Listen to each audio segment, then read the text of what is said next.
ইসলাম শিখতে তোমরা এসো, চ্যানেলটিকে সাবস্ক্রাইব করো।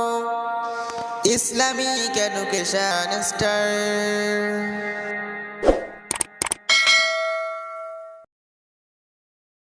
আসসালামু আলাইকুম ওয়া রাহমাতুল্লাহি ওয়া বারাকাতুহু। প্রিয় দর্শক যারা দেখছেন, আমরা এর আগের সবকে পড়েছিলাম তাফসীর নম্বর 22। আজকে আমরা পড়ব তাফসীর নম্বর 23, ইকলাব। তানবিন বা নুন সাকিনের তৃতীয় নম্বর কায়দা, যার নাম হচ্ছে ইকলাব। আমরা এর আগে তানবিন ও নুন সাকিনের দুইটি কায়দা পড়েছি। একটি হচ্ছে তানবিন ও নুন সাকিনের পরে 8টি অক্ষর হামজাহা, আইনহা, গইন, খ আসলে গুন্না হবে না, বাদ বাকি অন্য কোনো অক্ষর আসলে গুন্না হবে। এইখানে এসে আমরা পড়ব তানবিন ও নুন সাকিনের পরে যদি বা আসে তখন মিমের দ্বারা বদল করে গুন্না করতে হবে। আমি সরাসরি উদাহরণে চলে যাচ্ছি, আপনারা স্ক্রিনে লক্ষ্য করবেন।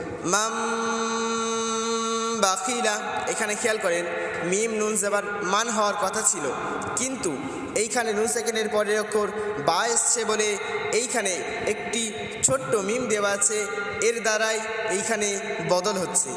মাম বাখিলা লানাসফাআম বিন্নাসিয়াহ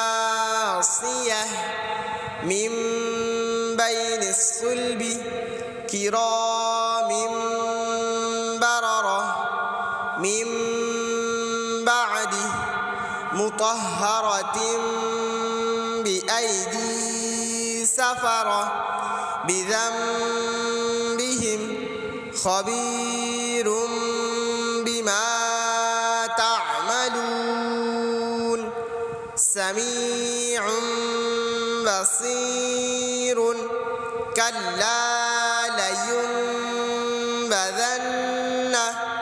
আলিমুম বিযাতিস সুদূর রাজউম বাঈদুন রাসূলুম বিমা লা তাহওয়া। আল্লাহ তাআলা আমাদের সকলকে শোনা এবং দেখার থেকে বেশি বেশি আমল করার তৌফিক দান করুন। আল্লাহুম্মা আমিন।